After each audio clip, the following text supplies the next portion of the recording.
책으로는 158쪽 맞죠? 네, 158쪽. 기도하고 시작하겠습니다.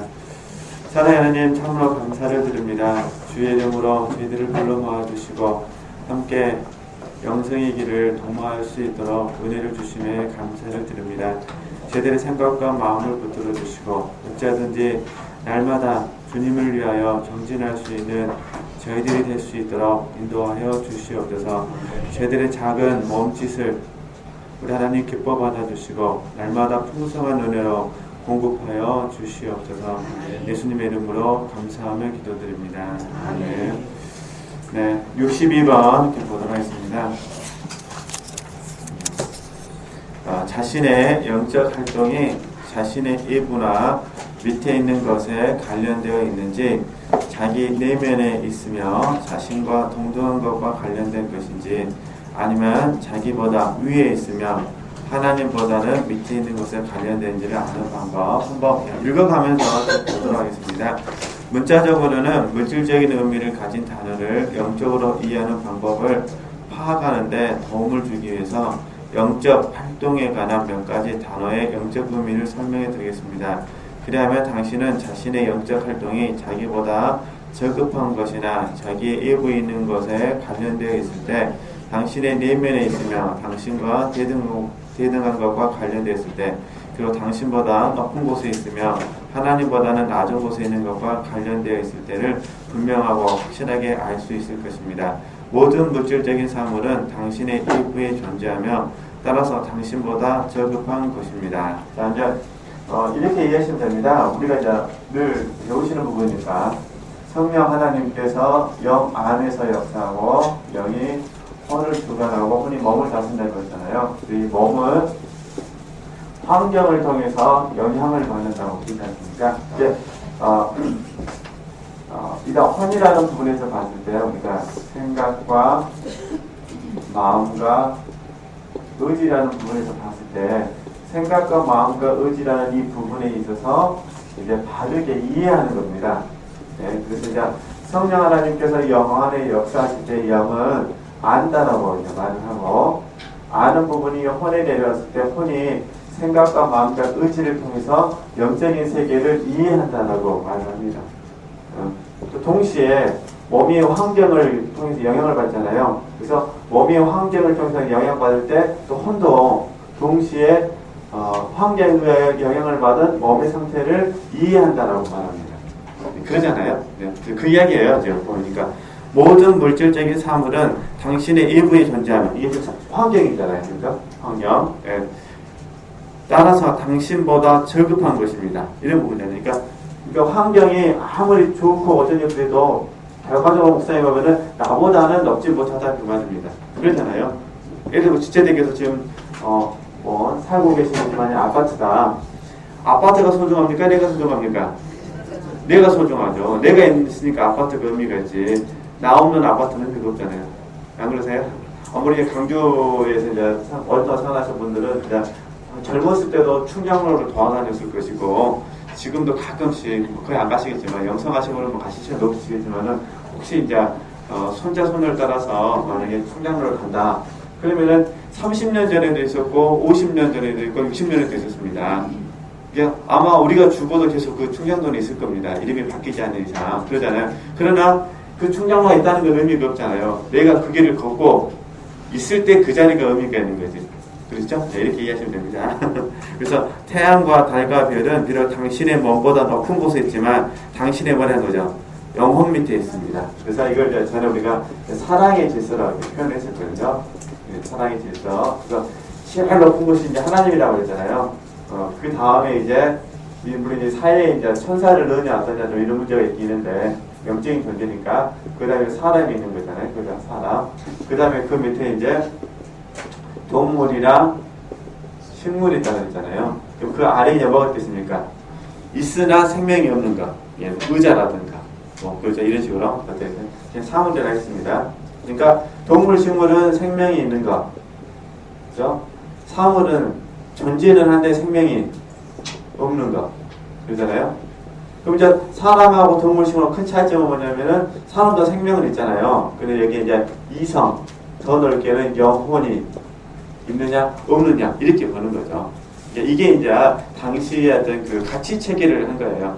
다 정리하면은 하나님은 제일 높은 자리에 계시고 그 다음에 사람이 존귀하고 그 다음에 동물과 식물 그 다음에 사물이다 말입니다.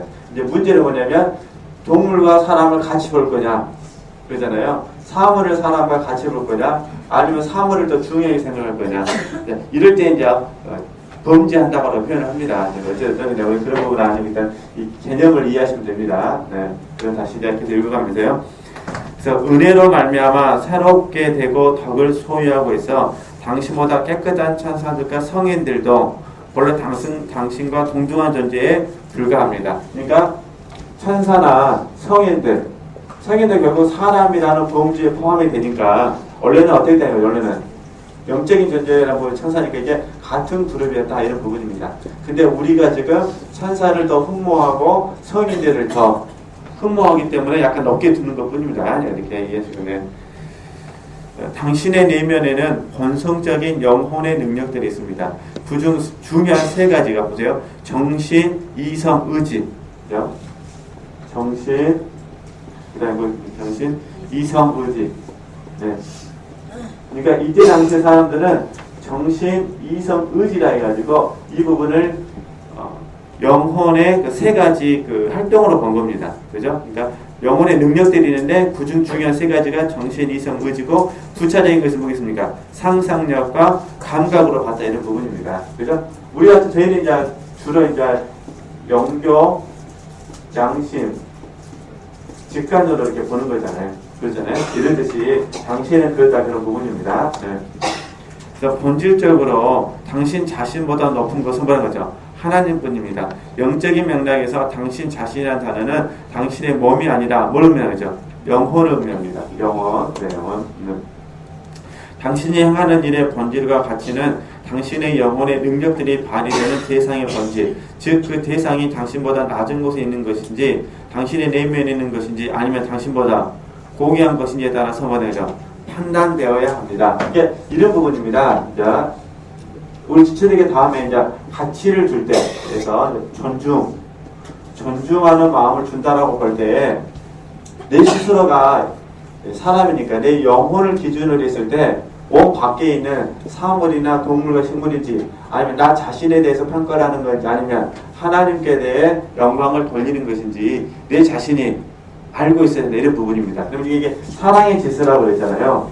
그러면 이제 이게 잘 체계가 잡혀있는 부분을 분별 있는 사랑이라고 부릅니다. 분별 있는 사랑. 이게 깨어지면 무분별한 사랑이라고 부릅니다. 무분별한 사랑은 뭐가 되냐? 죄가 됩니다.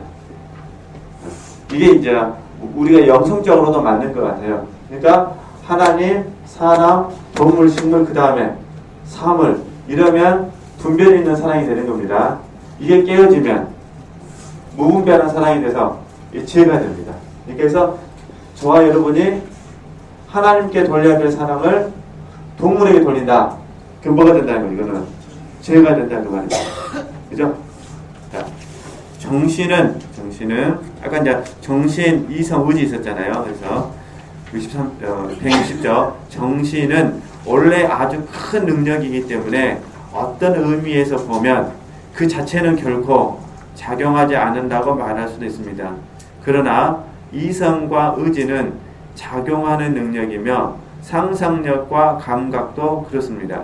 정신은 자체 안에 이 네 가지 능력과 그것들의 활동을 내포하며 이해합니다. 이 부분은 막 이해하려고 하지 마시고 그냥 이분들이 생각했던 부분이니까 이해하시면 됩니다. 다시 정신, 이성, 의지, 상상력, 그 다음에요 감각 5가지죠. 그러죠? 이렇게 만일 이렇게 다른 능력들의 활동을 이해하는 것이 활동이 아니라면 정신은 어떤 방법으로든 활동한다고 말할 수 없습니다. 나는 영혼의 능력들 중 일부는 주요 능력이며 어떤 것은 부차적인 것이라고 말하는데 그것은 영혼이 나누어질 수 있기 때문이 아니라 그 능력들이 작용하는 대상이 말하는 거죠. 나뉠 수 있기 때문입니다. 그죠? 네. 이러한 대상들 중에는 영적이고 주요한 것들이 있고 물질적이고 부차적인 것들이 있습니다. 중요한 활동 능력인 이성과 의지는 영적인 것과 관련해서 일할 때는 부차적인 능력들의 도움을 받지 않고서 완전히 홀로 일합니다. 그러나 물질적인 대상과 관련해서 작업을 할 때는 동물들이 그렇듯이 상상력과 감각이 육체적인 오감의 도움을 받아 작용합니다. 그러나 이성과 의지의 도움 없이 부차적인 두 가지 능력에 의해서 유형적 피조물의 존재 양식이나 행동의 원천을 알 수는 없습니다. 그렇기 때문에 이성과 의지를 주요한 능력이라고 부릅니다.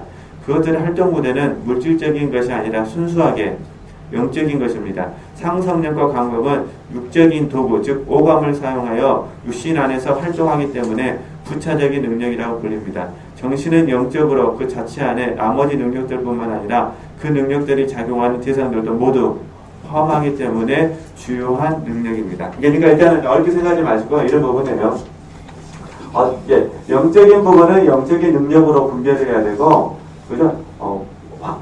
몸에서 나오는 환경과 관련된 부분에 있어서는 굳이 이 영적인 기능을 가지고 환경을 통해서 이해할 필요가 없다. 그런 부분입니다. 예측한 이런 표현입니다. 예를 들어서 사물을 바라보는 데 있어서 존재는 하는데 생명이 없는 사물, 이런 사물들을 바라볼 때 이 사물들과 교감하는 건 아니잖아요. 그러니까 영적인 활동이 필요 없다. 그런 부분입니다. 옛날에 어느 분이 저한테 그런 얘기 하시더라고요. 어느 분의 그 강의를 듣고 나서 좀 충격을 받았다고 그러는데, 그분은 화장실에 있는 그 변기통하고도 대화를 나눈다고 이렇게 그런 얘기를 하면서 저한테 의문점을 제기하더라고요. 절대 그럴 수 없습니다. 무슨 변기통하고 대화를 나누니까 무슨 이런 부분이요. 변기통하고 대화를 나누는 사람은 신령한 사람, 변기통하고 대화를 못 나누는 사람은 신령하지 않은 사람. 절대 이렇게 생각하시면 안 됩니다. 그죠? 이건 사물이잖아요, 사물. 무슨 성령 하나님께서 변기통하고 우리를 대화를 시키려고 역사하시겠습니까? 그래서 그렇게 이해하시면 안 되고요. 그럴 수는 있을 거예요. 스스로가 생각했을 때 마치 변기통이 자기에게 너가 나를 사용해줘서 고맙다 이런 마음을 줬을 거라고 생각할 수는 있지만, 무슨 변기통이 말합니까? 그러죠? 동물식물도 마찬가지입니다. 동물식물도. 그 사랑이란 부분에 있어서는 우리가 느낄 수는 있잖아요. 동물과도 이렇게 동물을 사랑하는 사람들은 동물과도 교감을 한다고 그러잖아요. 이렇게 사랑과 사랑의 마음 속에서는 교감할 수 있지 그러잖아요. 무슨 성령 하나님께서 동물하고 대화를 나누는 게 아니라 우리에게 막 방언시켜 그러겠습니까? 이런 경우도 있을 수도 있습니다. 왜냐면은 이게 영성사 보면은 새하고 새에게 설교를 했던 프란시스 같은 그런 이야기도 있는데, 그런 경우는 제 생각에는 그분들 세계로 넘겨버리고 우리는 절대 관심을 갖지 않았으면 좋겠습니다. 그렇게 되어지면 오늘 닭고기도 못 먹습니다. 그러잖아요. 개도 못 먹고 돼지도 못 먹고 아무것도 못 먹습니다. 모르고 그냥 사는 게 단지 이렇게 공부하는 이유는 우리가 사랑의 질서를 통해서 성경에서 말씀하시는 사랑, 이게 객관적인 거잖아요. 성경에서 말씀하시는 사랑, 하나님 사랑, 이웃 사랑이잖아요. 그죠? 하나님 사랑, 이웃 사랑. 그 다음에 하나님께서 세상을 이제 창조하신 그 세상, 아름다운 세상을 사랑하러 하셨기 때문에 이제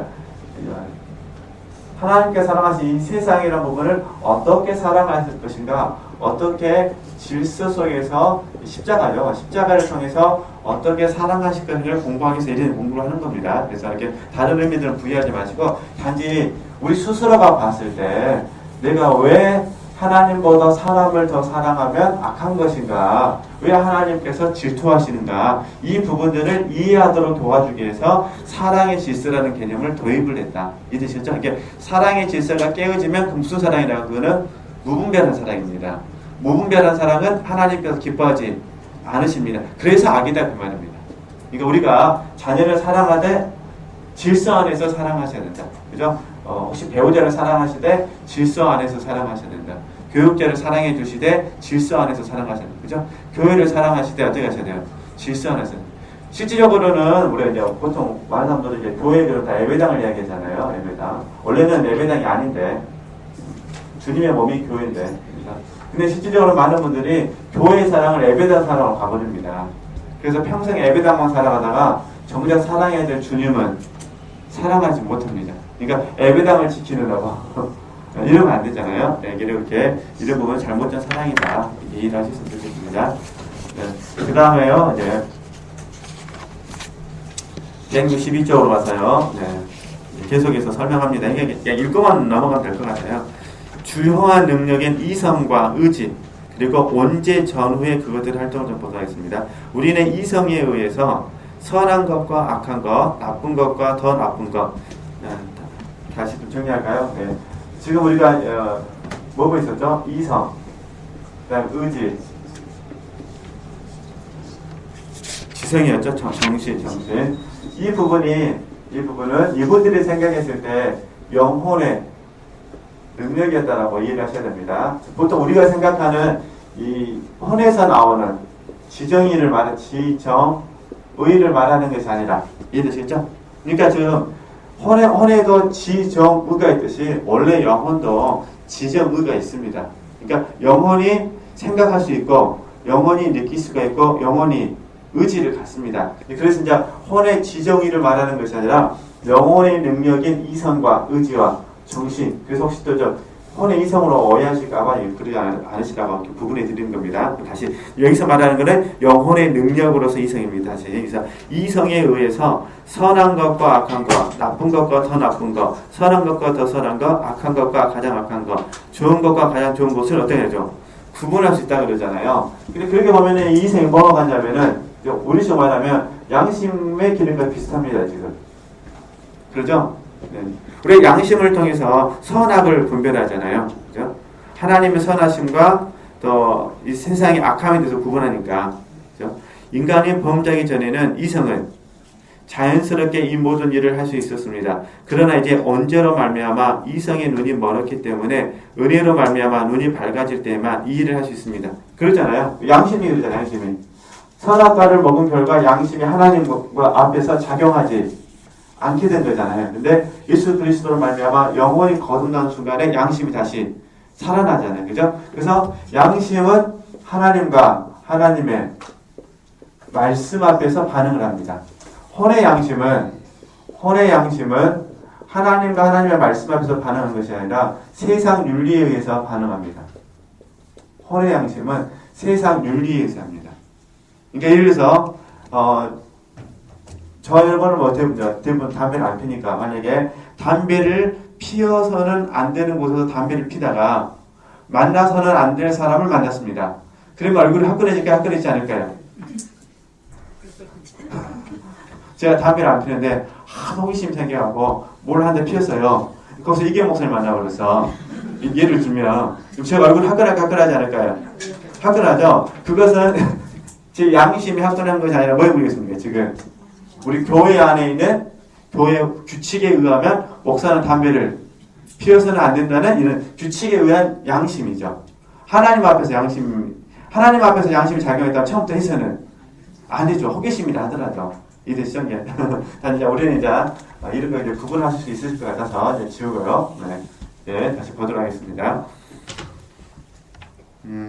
그러다 또 오해하시면 안 되니까요.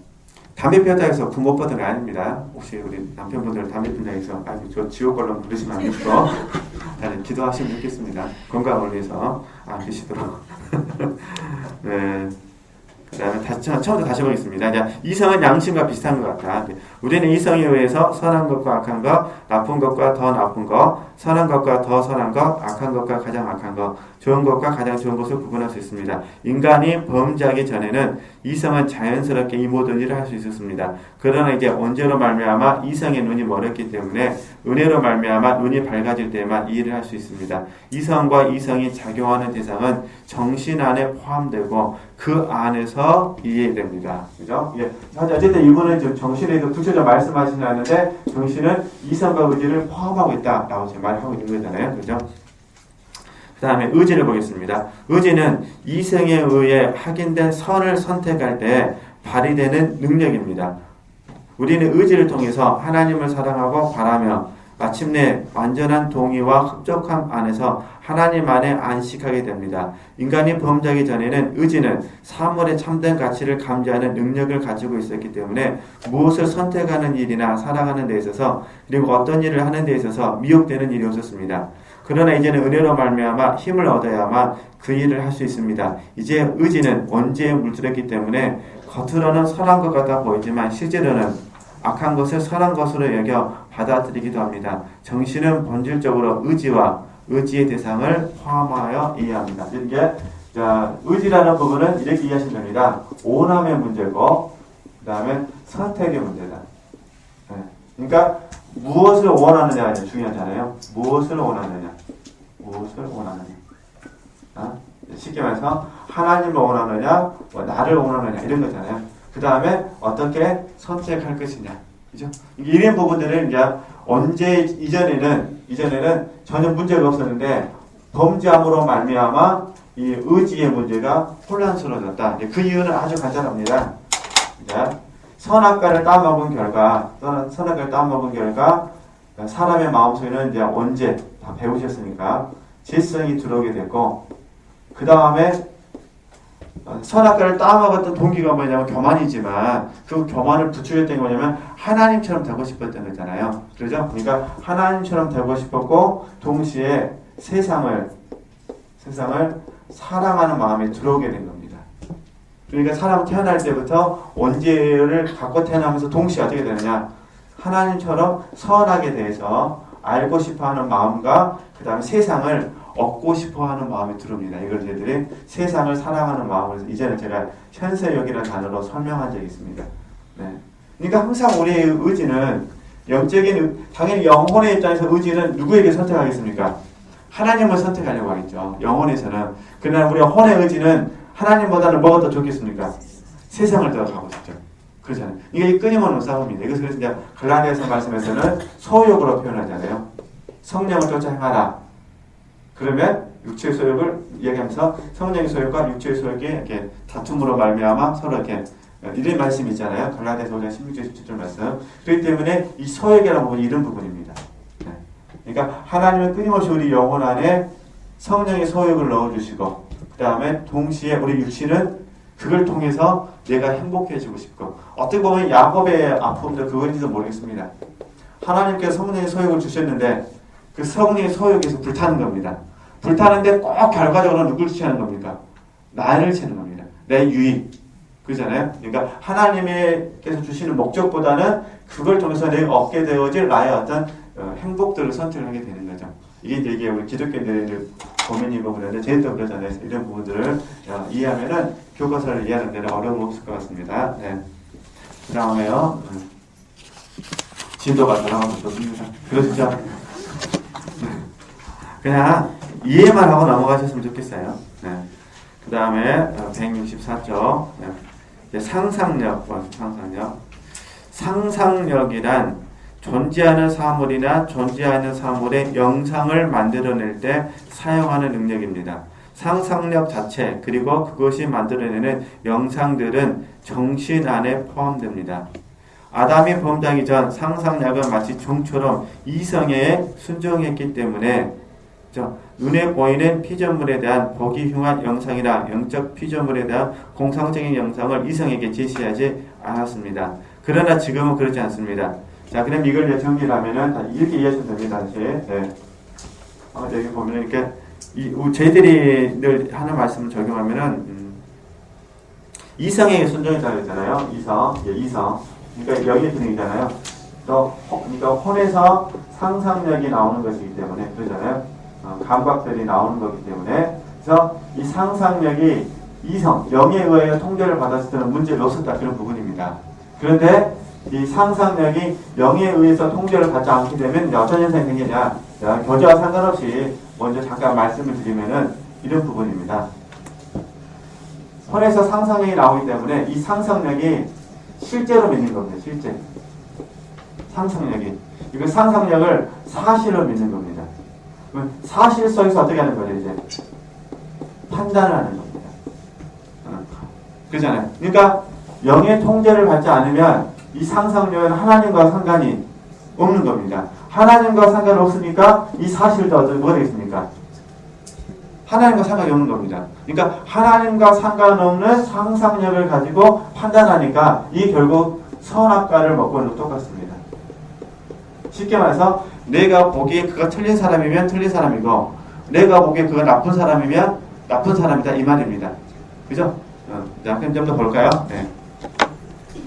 은혜의 조명을 받아 이성 안에서 억제되지 않으면 우리가 깨어있을 때나 잠잘 때나 상상력은 쉬지 않고 유형적 피조물에 대한 여러 가지 보기 흉한 영상이나 환상적인 모습을 제공합니다. 영적인 것을 유형적으로 나타내거나 육적인 것을 영적인 것으로 나타내기도 하는데 그것들은 항상 어떤 거죠? 거짓되고 기만적인 것이며 오류가 섞여 있습니다. 이렇게 상상력이 이성에 순종하지 않은 현상은 각 회심하여 세상을 버리고 헌신의 삶을 사는 사람이 기도할 때에 어떤 거죠? 분명히 나타납니다.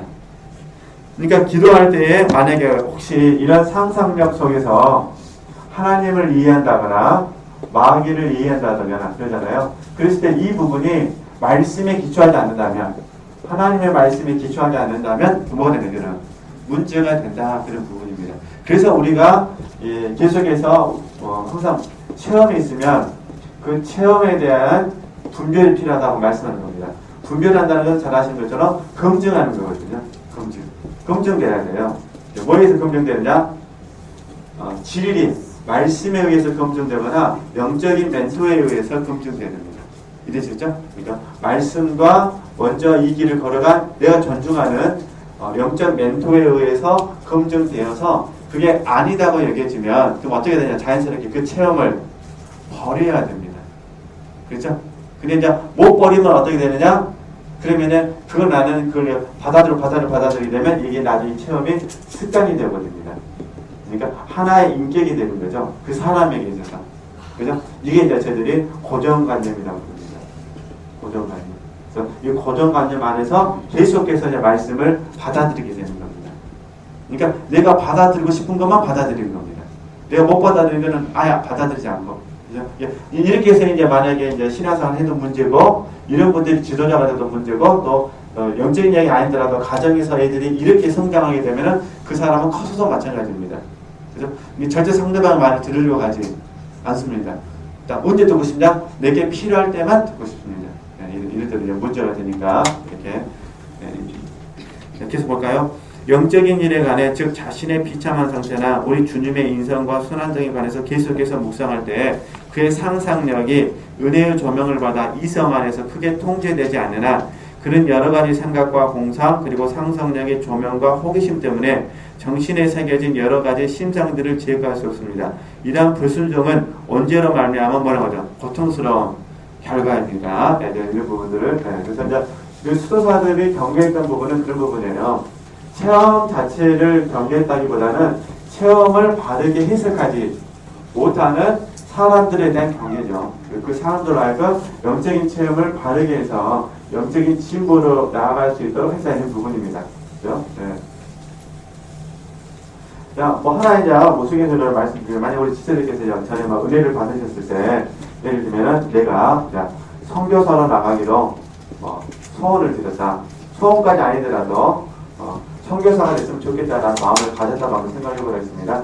근데 선교사로는 가진 않았는데 믿음은 바라는 것들의 실상이요 보지 못하는 것들 증거라고 생각해가지고 앉아가지고 내가 10년 후에 캄보디아를 다니면서 내가 복음을 전하고 그다음에 인도네시아를 가서 복음을 전하고 막 이렇게 막 혼자 상상의 나래를 할 수도 있었다 이런 부분입니다. 그죠? 근데 이제 이때 어떤 현상이 발생되냐면 이 부분이 지금에 와서 생각해보면 이건 전부 다 이제 다 허상이었으니까 알지만 이 허상이라는 것이 인정되지 않은 사람은 어떻게 될까요? 계속해서 이 허상을 붙들고 삶을 삽니다. 60 되셔도 이 허상을 붙들고 사시고 70 넘어도 이 허상을 붙들고 사시고 정작 나간 적은 있어요? 없어요? 없어요. 돌아가실 때까지 어떻게 하는 거죠? 그럼 이제 본인은 이제 못했습니다. 그럼 어떻게 해야 되겠습니까? 자녀들 다 불러다 놓고 이제 애들 중에 한 명은 나가야 되지 않겠느냐 이렇게 되는 거죠. 육신적으로 예를 들면은 엄마 아빠가 공부를 못했어요. 공부에 대해서 한이 맺혔어요. 평생 공부를 안 하는 겁니다. 한이 맺혔는데 그러니까 계속 그 한을 누구한테 풀어야 됩니까? 이제 큰 아들한테 푸는 거예요. 큰 아들은 공부가 안 맞아요. 그러니까 어떻게 됩니까? 큰 아들이 이제 둘째한테, 둘째는 셋째한테, 셋째는 이제 전부 다 안 돼요. 그러면 이제 어떻게 됩니까? 손자한테. 그렇게 해서 이제 스스로의 삶을 확대하면서 하는 거죠.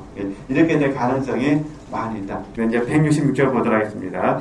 166절. 네. 66번입니다. 이제 감각에 대해서 한번 벌었자 여기 보면 감각. 네. 감각이라고 불리는 능력, 원죄 이전의 활동 및 의지의 순종. 감각이란 육체의 오감 안에서 활동하는 영혼의 능력입니다. 우리는 그것을 통해서 형태를 가진 모든 피조물이 우리의 마음에 드는지 아닌지를 알고 경험합니다. 그것은 두 가지 기능을 가지고 있습니다. 하나는 우리의 육체적 욕구를 향한 기능이고 나머지 하나는 감각적 즐거움에 기여하는 기능입니다.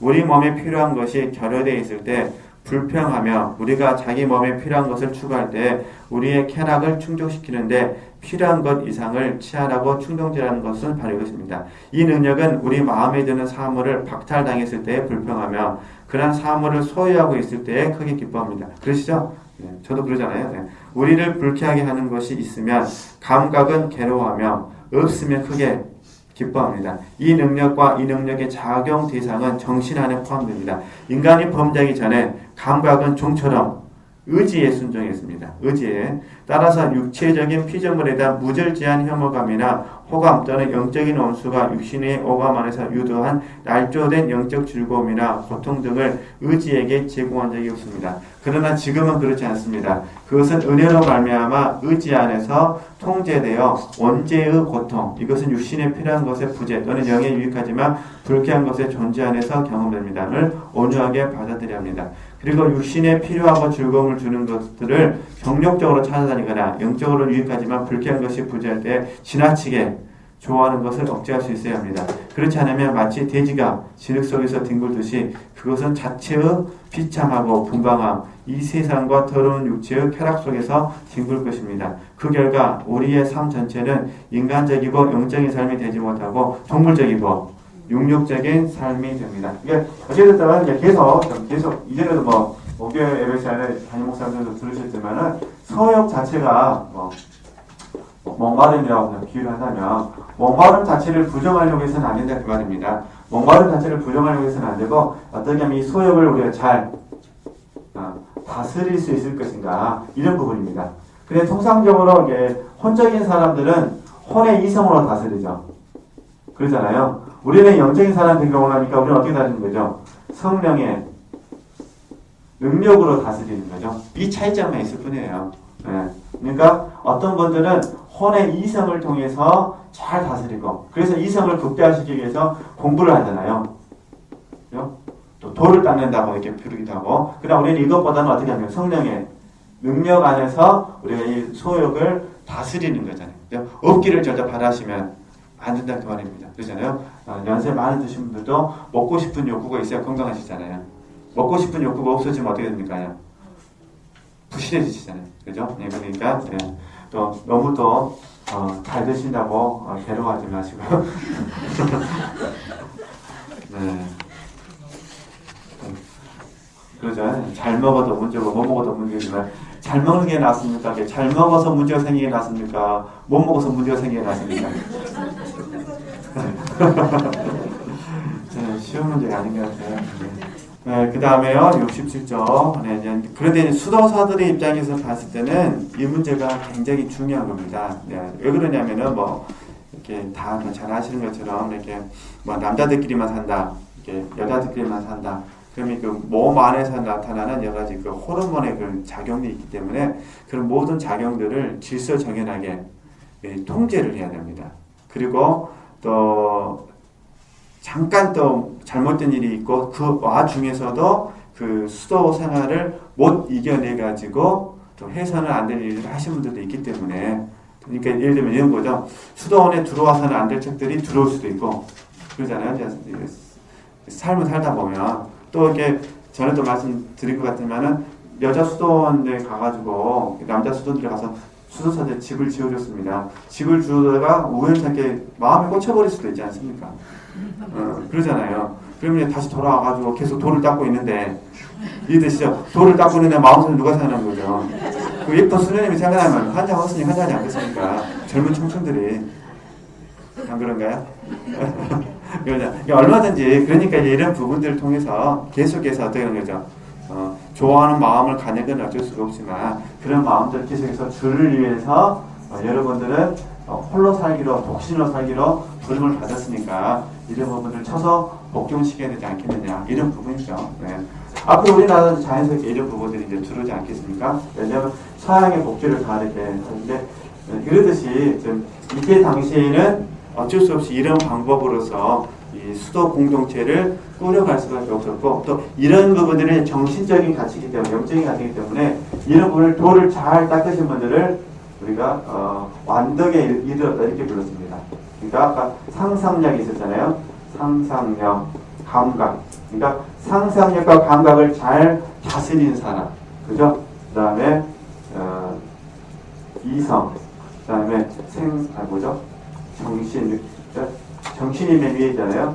정신이 이성과 의지를 포함했으니까 이 모든 걸 가진 사람은 더 훌륭한 사람. 그 다음에 결과적으로 믿음의 사람, 소망의 사람, 사랑의 사람 이런 부분을 완덕의 사람으로 불렀다 이런 부분입니다. 그러니까 완덕에 이르는 사람은 날마다 말씀과 기도로서 믿음, 소망, 사랑을 추구하면서 정신, 이성, 의지, 상상력, 감각을 균형 있게 적절하게 통제하는 사람 이해되시겠죠? 이런 부분입니다. 그래서 이제 이렇게 이해하시면 좋겠고 그러니까 이걸 우리가 따라할 필요는 없고요. 단지 우리는 이제 정리하겠습니다. 영적, 양심, 직각. 그래서 영으로 혼, 생각과 마음과 의지를 다스리고, 그죠? 이게 자기 부인이잖아요. 그 다음에 몸을 다스리자. 몸은 소욕이잖아요.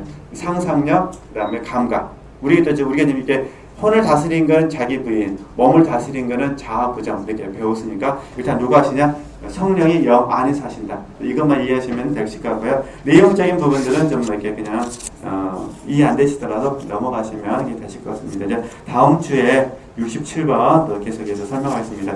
사랑의 질서는 좀 잘 이해가 됐으면 좋겠어요. 그래서 그 부분을 십자가와 좀 연결해서 묵상해 보시면은 좀 도움이 됩니다. 저도 그래서 제 안에서 갈등이 있을 때마다 그 사랑의 질서로 제가 이렇게 묵상을 하거든요. 그러니까 쉽게 말해 표현해요. 제가 자녀를 사랑하는 것이 왜 잘못됐느냐? 누구보다 더 사랑했었다는 거죠. 하나님의 뜻보다 자녀를 더 사랑했을 때. 그러니까 영을 사랑하지 못하고 육신을 사랑했을 때. 그래서 그 부분이 잘못된 것이라 말한다. 그러면 앞으로 어떻게 해야 될 것이냐? 힘들지만 어렵지만 내가 육신으로 사랑했던 부분을 영으로 승화시켜보자. 그죠? 그 대신 영으로 승화시킨 사람은 반드시 영도 사랑하지만 육신도 사랑해야 된다. 근데 왜 이때는 죄가 아니냐? 영의 통제를 받기 때문에. 이해되시겠죠? 이게 이제 사랑의 질서니까 이렇게 이해하시고 피차 훈련해 봤으면 좋겠습니다. 하나님께 영광을 돌리겠습니다.